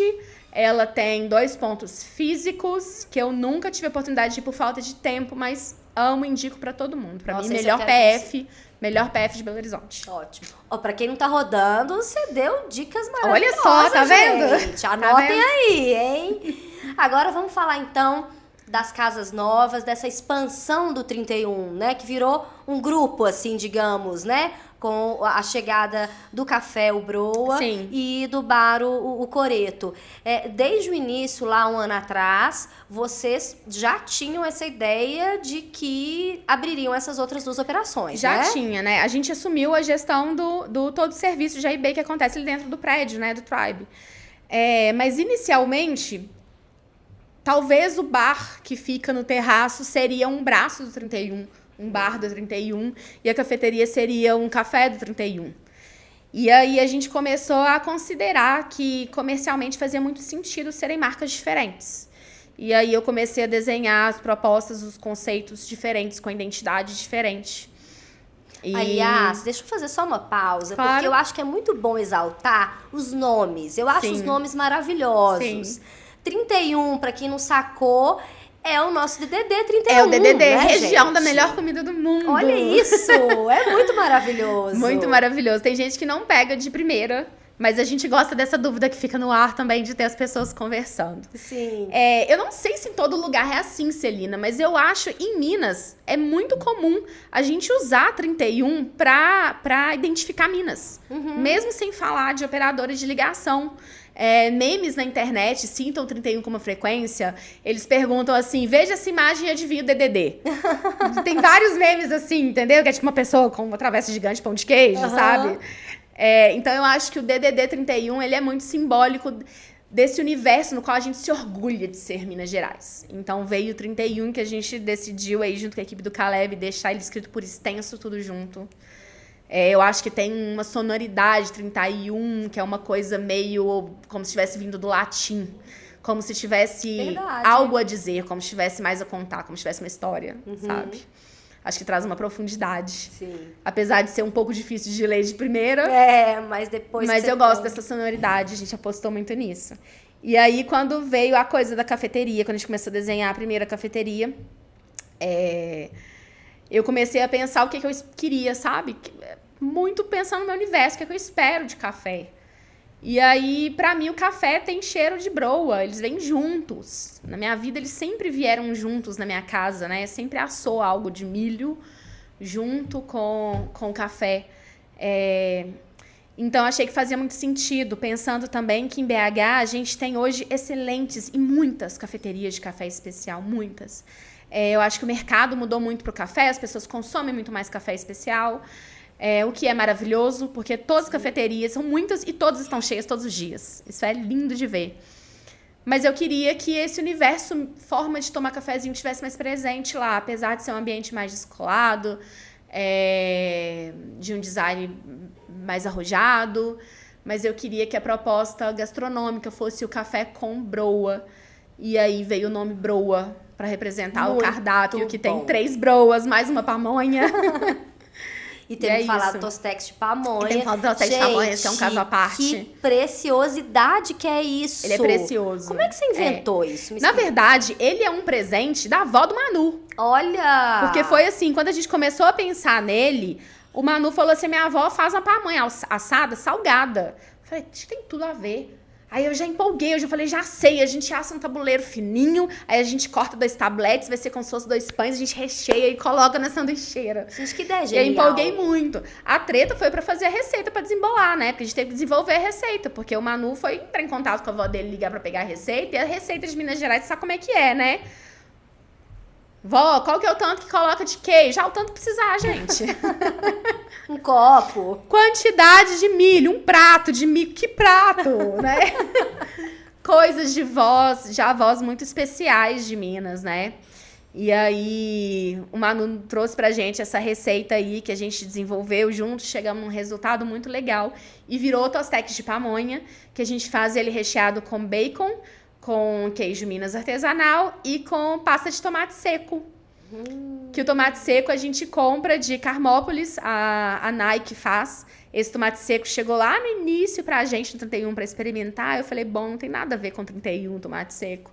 Mas eu gostei muito, eu falei, em algum outro espaço ele vai entrar. E aí a gente usa no Tostex de pamonha. Encaixou super Encaixou bem. super bem, né? super bem. É isso. E aí o coreto, né? Sim. E aí o coreto, quando a gente começou a desenhar esse bar também, entender o que a gente queria dele, é um lugar extremamente charmoso, que tem uma vista linda. A gente queria muito praticar lá a alta coquetelaria, como se fosse uma evolução do que é a coquetelaria do 31. Porque o 31, ele tem essa raiz mineira cultural, né? Ali a gente tá falando da forma de ser Minas, de comer Minas, de beber Minas. E a gente queria que o coreto fosse um pouco além. Então, a gente trabalha também com 100% de insumos mineiros, mas para uma coquetelaria que vai mais além, uma coquetelaria mais contemporânea, mais moderna, valorizando o produto mineiro. E a cozinha, ela acompanha isso. É uma cozinha que a gente chama de cozinha de produto. ela não está enraizada na cultura mineira, mas ali é o espaço onde a gente encontrou para praticar experimentações de curadoria. Legal. De trazer para as pessoas ali os melhores e mais produtos mais interessantes que a gente está encontrando em Minas e mais especiais. Então, o cardápio ele acompanha muito isso. É um cardápio enxuto, de entradas, pratos que são mais delicados, para acompanhar esse universo de coquetelaria, para que você esteja disposto do início ao fim a continuar experimentando drinks e experimentando entradas também. E é bom que as pessoas saibam e visualizem que o coreto fica no alto do prédio. Fica no alto do prédio, fica no terraço do Tribe. A gente opera ali com uma cozinha e um bar ao mesmo tempo, muito otimizados. Lá tem a capacidade de 50 pessoas, tem uma vista incrível, a vista dá para o Palácio da Liberdade, ali na Praça da Liberdade. O lugar tá lindo, nós estamos apaixonados pelo coreto. O nome veio a gente pensando muito em coisas ao redor, porque quando você olha ali para a vista, você vê parte da Praça da Liberdade, o Palácio da Liberdade, você vê o contorno de parte da Serra do Curral entre os prédios. Então, a gente tentou buscar referências, eu queria algo que representasse ali próximo de onde a gente estava. A gente pensou em algo parecido com o Serra do Curral inicialmente, mas ainda assim não. E aí, quando eu comecei a pensar na Praça da Liberdade, talvez alguma coisa de praça que representasse, tem essa referência que só quem passou adolescência no interior vai entender, que é beber no coreto. Sim. Só quem passou uma adolescência no interior sabe o que é beber no coreto. E eu achei que coreto era um nome belíssimo. A gente muito. Trouxe na identidade a estrela do piso do coreto da Praça da Liberdade, que eu acho que simboliza muito e ficou muito bonito. Ótimo. Olha, esse papo já tá chegando a hora do café. Vamos nos preparar aqui, montar uma mesa pra gente compartilhar, falar mais de Minas, mostrar mais Minas? Vamos demais, tomar um cafezinho. Vamos, a gente já volta, tá? Estamos de volta, então, para o momento que a gente ama do nosso podcast, que é Mesa Montada, que é Minas, né? Isso aqui é Minas. Que é Minas, perfume de Minas e gosto de Minas. Sim, e estamos aqui num café da manhã do 31, não é isso? Sim, tem um micro resuminho aqui, né? Trazer os produtos do 31. Primeiro que ele trouxe algumas frutas aqui que não são frutas tradicionalmente mineiras, mas a gente tem um trabalho no Café da Manhã 31 de sempre trazer à mesa frutas da sazonalidade. Então, a gente tem algumas frutas que são fixas, que ficam no buffet, mas as que vão à mesa são as frutas da temporada. Tá. Todo mês a gente vai dando uma revisada, ver o que tá melhor e tal. E aí, a gente começou a servir o pêssego agora. Pêssego é muito dezembro, fica mais doce, mais suculento, mais macio na boca. As ameixas também. E eu trouxe romã aqui, que também tá na época, né? E eu gosto muito de romã. Tava contando que a casa da minha bisavó tinha um pé de romã na frente. Então, assim, romã foi muito presente na minha infância, né? De sentar, assim, no alpendre de casa para poder ficar catando sementinha de romã para comer. E eu trouxe aqui os biscoitos. Esses biscoitos que eu trouxe são da Jô. A Jô produz biscoitos lá em Resende Costa. A gente foi visitar uma vez um produtor nosso, o Cacau, da Fazenda Pimenta. E o Cacau é produtor de queijo e ele faz um trabalho muito legal em BH, que é pegar produto de vários outros coleguinhas dos sítios vizinhos e conseguir trazer junto para BH para vender. E ele apresentou pra gente a Jô. Quando eu cheguei lá repentinamente, eu fiquei profundamente emocionada, porque a cena de ver assim um forno de tambor a lenha, não sei se você conhece forno de tambor. Não. Usa muito no interior. Pensa num tambor, sabe o tambor que é tipo de transporte de produtos antigos de querosene, tambor metálico desse tamanho. A gente fazia isso com tambor, deita o tambor, faz cavidade nele, constrói com cimento ao redor e a lenha entra por baixo. A vovó tinha um forno de tambor. Então essa cena de ver um tabuleiro de biscoito, de nata, entrando num forno de tambor, eu não vi essa cena desde os 11 anos, sabe? Quando minha bisavó adoeceu. Então, fiquei extremamente emocionada, assim, com as pessoas na casa da Jô, produzindo biscoitos. Amo biscoito de nata, amo dela. Na minha família, todo mundo juntava nata de leite. Quando chegava e fervia, juntava aquilo e ia para um potinho no congelador. E aí, eu tenho uma tia Silvana, que ela passava depois pegando para fazer biscoito de nata para todo mundo. Já vamos começar a comer, Vamos começar a comer? Porque, nossa, que delícia isso. Olha que lindo, gente. Maravilhoso. Maravilhoso. Então, a Jo tem os desmancha na biscoitos. Ela tem boca. vários biscoitos, mas eu gosto muito desse de nata e gosto dessa rosquinha que ela faz de amendoim com cacau também. Muito gostosa. Vou aproveitar para te servir uma bebida. Vamos, né? Trouxe cafezinho para variar. Vamos tomar um cafezinho, porque, né, um biscoito pede um café, não é, gente? Pede um café, me dá sua Você xícara serve pra mim. por favor. Um cafezinho aqui.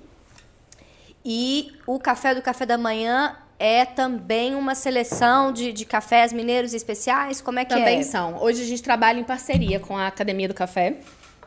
Eles são pessoas incríveis, né? Assim, tecnicamente falando, são excelentes.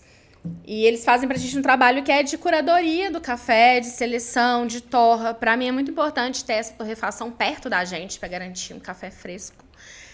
Então a gente tem alguns perfis de café lá que a gente usa no café da manhã, a gente usa no broa e a gente usa também no cardápio de almoço e jantar do 31. Nossa, muito bom. Tá maravilhoso esse cafezinho. E aí, pra não passar batido, eu trouxe também um queimadinho, que é uma estrelinha. Gente, meu coração. É uma estrelinha do nosso café da manhã, muito querido queimadinho. Nossa. Pra quem não conhece queimadinho, as famílias fazem de formas diferentes, tá? Tem gente que faz queimadinho com café. Olha, eu nem sabia dessa, Tem gente viu? que faz com café. Olha. Lá em casa não, lá em casa a gente fazia o açúcar queimado mesmo e entra com leite. Muita gente põe canela, põe cravo, dá pra colocar casca de laranja, fica muito bom também. A gente faz o mais neutro.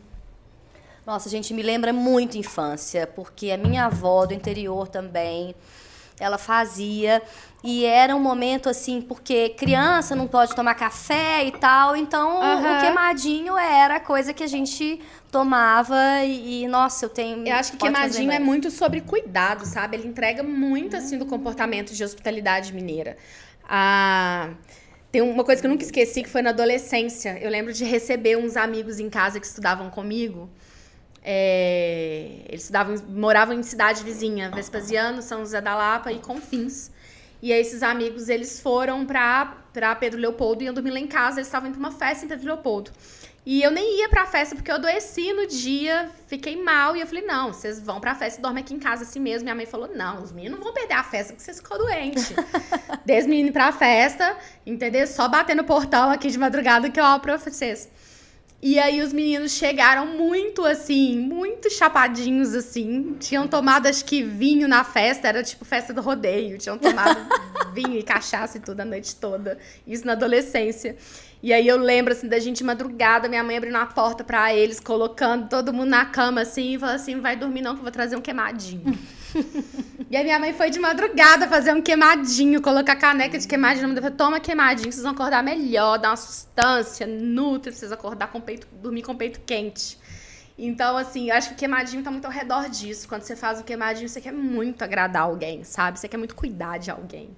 Então, acho que ele é fundamental ali na história que a gente conta do café da manhã. Demais. E não é uma coisa que a gente encontra em cafeterias, em lugares assim, fora de casa, né? Não é uma coisa que você vai comprar. Sim. Você compra, né? Assim, normalmente. Você nem compra, Não. Onde você consome queimadinho, né? Só no café da manhã 31. Maravilhoso. Nossa, esse aqui de Não é muito amendoim, bom? eu amo É amendoim muito e bom. tá delicioso, delicioso. Esse é só a Jo que faz mesmo, a receita que ela desenvolveu lá e todo mundo adora. E Gabi, agora eu tô impressionada com o que você trouxe aqui, que é a Marta Rocha. Há quanto tempo que eu não via e muito menos comia uma. Sim, amo Marta Rocha, desde sempre, desde pequena. As padarias tinham muita Marta Rocha, né? E hoje quase não tem, assim, tem mais croissant. Sim. E muito menos Marta Rocha. Então é uma coisa que eu queria muito trazer, assim, porque eu acho também gostoso e simboliza muito essa coisa de padaria de interior. A Vamos gente explicar faz o que Vamos é, experimentar. então. Olha só. Você me passa. Claro, eu tô aqui. Eu não vou perder a oportunidade de comer Marta Rocha mais uma vez. Claro que não. Ok. E explica então para as pessoas que eu acho assim, a geração mais nova certamente não sabe o que é isso. Sim. A Marta Rocha é um pão amanteigado, né? Um pão, como é que a gente chama? Um pão de padaria? Pão doce. Pão doce, Pão isso, doce, isso, a gente isso. chama de pão doce, né? É um pão doce que ele é assado mais ou menos nesse formato, né? Como se fosse um formato oval da massa, achatadinho, e aí é dobrado para poder assar. E ele fica com essa cavidade. e aí depois recheia ele com um creme confeiteiro. A gente tem uma parceria, né? Parte dos nossos pães são curadoria da Vianney. E eles fazem pra gente esse pão e manda pra gente só o pão. E aí a gente faz o recheio no 31 e todo dia a gente coloca um recheio fresquinho nele, que tem um toquezinho de laranja, que faz um carinho no coração, né? Na laranja dá pra sentir bem. Que coisa deliciosa. Nossa, eu fui assim lá longe e voltei. Que delícia. Muito bom, muito bom. Muito gostoso, né? Muito bom, muito bom. Muito gostoso. Nossa. E por último aqui tem um bolo de milho. É o bolo de milho que a gente faz no café da manhã 31 também. A gente tem 3 bolos no café. Todos são feitos lá. A gente faz bolo de milho, bolo de laranja e um bolo que é de banana com cacau e aveia. Mas o de milho é meu preferido sempre. Então eu trouxe ele pra gente comer também. Vamos lá. Deixa eu me servir aqui. Eu já me sirvo aqui de uma vez. Tá bom. Vamos lá, então, experimentar esse bolo maravilhoso. Gabi, eu fiquei com uma curiosidade aqui. Você até comentou do Felipe Galasso, que é seu marido, que é chefe também. E como que é em casa? Você gosta de cozinhar? Ou, nem é gostar, acho que é a palavra, assim. Primeiro, você tem tempo, porque é um trampo danado. Você tem 3 filhos, inclusive, é importante que se fale isso. Sim. Você é a cozinheira em casa também? Que é uma ocupação da vida, né? 3 filhos. Por sorte, assim, a gente tem uma partilha muito saudável e correta com relação à criação e cuidados com as crianças. Sem isso, seria impossível estar seguindo a carreira nesse formato e no projeto desse tamanho, né? Mas a gente tem uma partilha ali que é muito saudável, muito coerente. Ele também trabalha muito.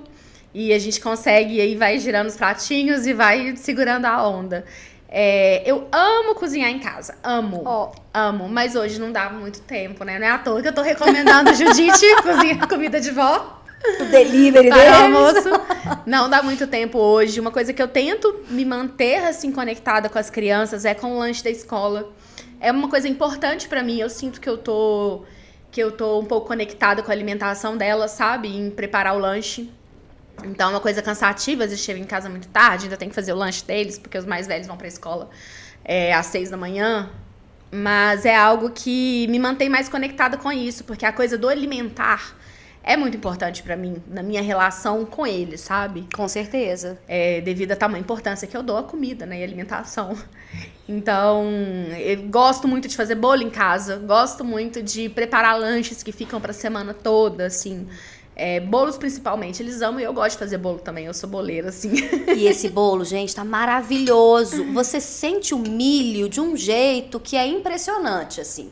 Você sente quase que você tá comendo mesmo o milho fresco, né? É muito, milho. muito bom. Essa receita é sua, é da sua família? Essa receita é nossa do 31. Acho que os bolos ali a gente desenvolveu meio que em conjunto com a equipe, chegando no melhor resultado. Levando em consideração uma operação sempre também, né? Tem isso. Às vezes a gente cria uma receita incrível e ela não necessariamente vai funcionar para uma operação. Sim, né? Acontece, né? Exatamente. Então a gente sempre tem que pensar no armazenamento dos insumos, no armazenamento do preparo, na validade, garantir que ele vai estar fresco para servir, né? Não é tão simples, né?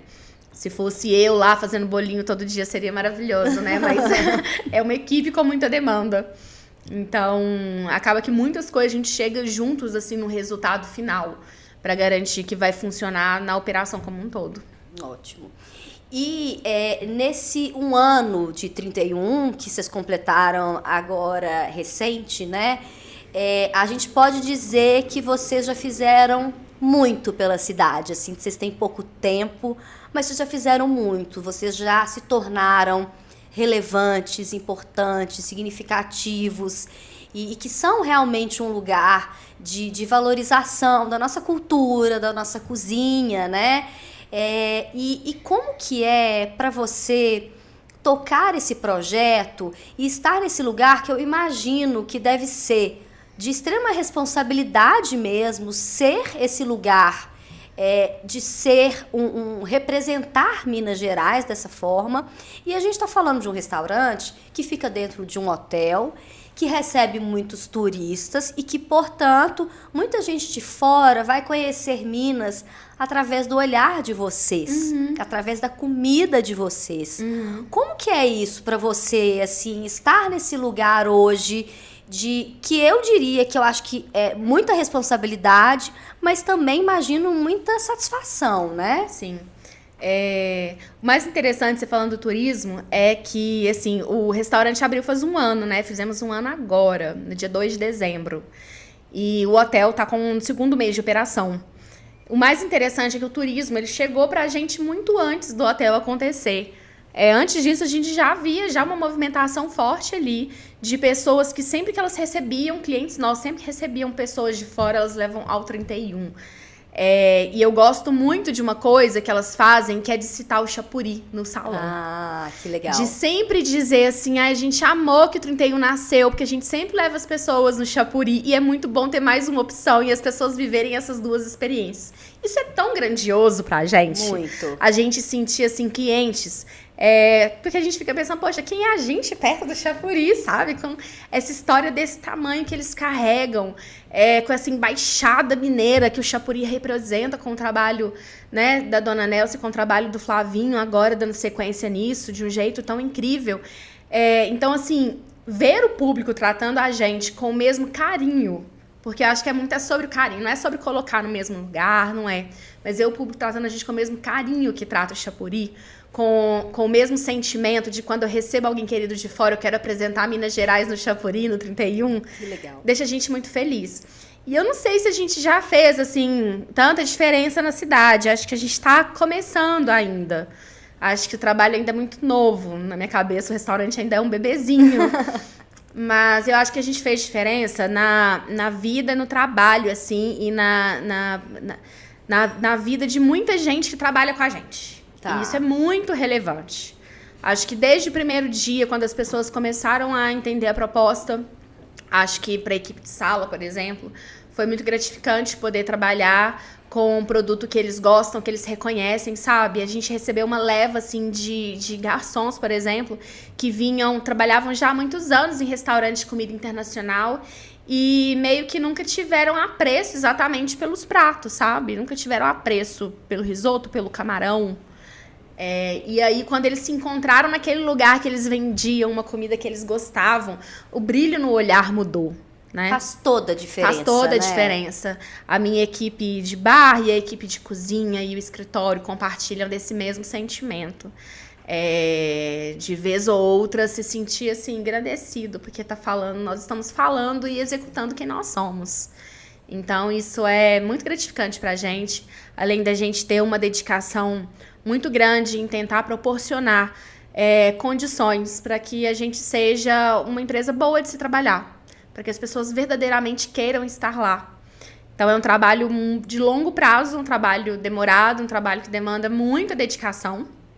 Eu falo que ter um ambiente de trabalho mais harmonioso, ter uma cozinha mais harmoniosa e uma cozinha mais saudável, não é uma coisa que acontece naturalmente, sabe? Então, não adianta ficar reclamando que cozinha é cansativo e é exaustivo e que as relações humanas dentro de uma cozinha, elas são impossíveis de serem saudáveis, se você não se movimentar para fazer isso acontecer e ser melhor, porque não é natural, assim, é um ambiente que funciona sob pressão.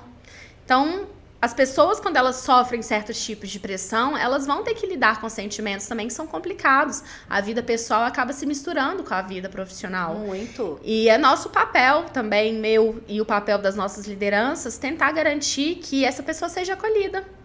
Tentar garantir que, poxa, se ela passa 8 horas do dia dela com a gente precisa ter o mínimo de empatia uns com os outros, né? E entender que a parte que diz respeito ao profissionalismo, que diz respeito à rotina, à competência, à disciplina, que a gente tem um certo nível de exigência também no trabalho da cozinha, que toda essa parte é possível se dedicar e encontrar outros caminhos de fazer isso acontecer, sem que você precise atingir ao outro de forma negativa, sem que você precise fazer o outro sofrer com isso, né?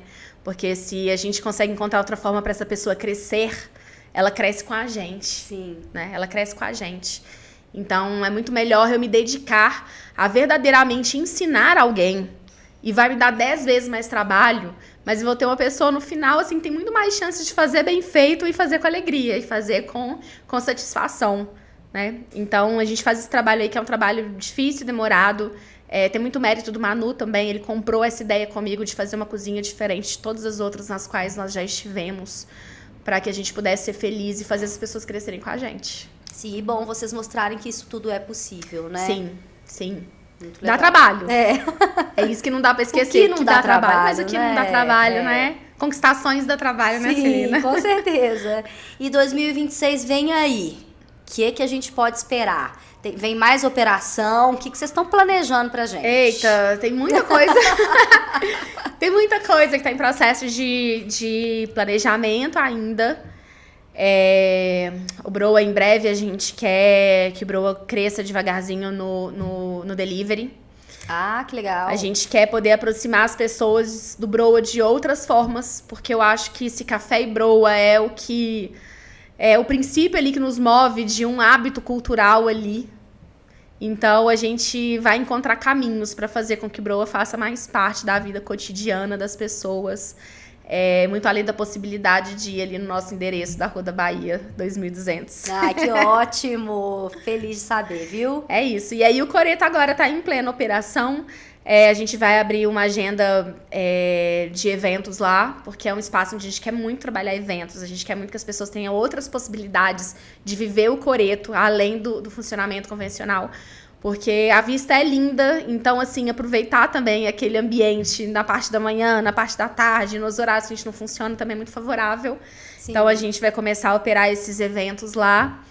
E é isso. E o 31, assim, o 31 é esse lugar que a gente trabalha muito para poder manter o padrão, né? O 31 não é uma casa que foi desenhada para trabalhar com novidades, é uma casa que justamente prega a constância. O nosso maior desafio lá é dessa operação imensa de todos os dias de uma casa cheia, garantir que as pessoas estejam bem, que elas estejam saudáveis e que elas estejam aptas a entregar um trabalho de qualidade todos os dias com muita constância e com um nível alto de satisfação dos nossos clientes. Ótimo. É isso. Muitíssimo obrigada pela sua presença. Olha, eu fiquei muito feliz de ter vocês aqui encerrando o nosso ano de 2025 do podcast, que foi o ano que a gente estreou. E eu acho que não poderia ter história melhor pra gente contar nesse encerramento do que esse restaurante e esse grupo agora, né, que fez tanto burburinho na cidade. Eu acho que vocês estão de parabéns por tudo que vocês estão fazendo, viu? Obrigada. Agradeço muito, Celina. Assim, a gente tem muito a agradecer a você, não só a você, mas o trabalho dos jornalistas da cidade gastronômicos. Assim, a gente sentiu um carinho imenso quando a gente abriu. A gente se sentiu abraçado de todas as formas, por nossos clientes, nossa equipe, fornecedores, mas sentimos um carinho imenso da parte da mídia também. A gente sentiu que foi uma conexão especial e a gente agradece muito por ter caminhado com a gente. Isso, e vamos continuar. 2026, estamos juntos. Obrigada. Obrigada a você também que nos acompanhou até aqui. Quero agradecer muito pela sua audiência nesse ano de 2025. Estamos aqui em clima de despedida, há poucos dias de 2026 e nos vemos no ano que vem. Ano que vem a gente faz, nesse inicinho, uma pequena pausa. A gente volta no fim de janeiro, mas a gente não para totalmente. A gente continua com o conteúdo no site em.com.br/degusta, no nosso Instagram, @degusta.em e também no jornal impresso, tá? Só o podcast que faz uma pequena pausa. E olha, aproveito para já desejar para vocês um ótimo 2026. Que seja um ano maravilhoso e a gente vai continuar aqui com muita conversa boa, com comida, claro que a gente gosta de comer, né? Não tenha dúvida. E espero você. Muito obrigada de coração. Até o ano que vem. Tchau.